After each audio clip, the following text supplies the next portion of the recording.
Setiap kali isteri dan anak-anak suap nasi masuk dalam mulut, Nabi sebut hatta ma taj'alu fi fimra'atik. Tiap-tiap satu kebaikan yang kamu buat dalam keluarga kamu, memasukkan kegembiraan dalam hati isteri dan anak-anak kamu, memudahkan urusan isteri dan anak-anak kamu dikira sedekah dan kebaikan.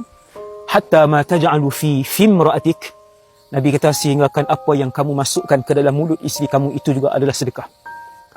Satu pinggan, isteri makan 20 suapan. Sehari 3 kali makan. 3 kali ni paling sikit lah, no?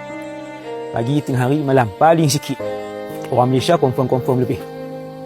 60 kali isteri suap, 60 kali sedekah. Allah Ta'ala kira untuk si suami tadi.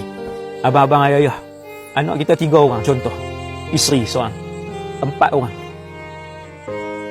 Satu pinggan 20 suapan, 3 pinggan 60 suapan. Ada 4 orang yang kita tanggung, 240 kebaikan dan sedekah yang kita buat tiap-tiap hari.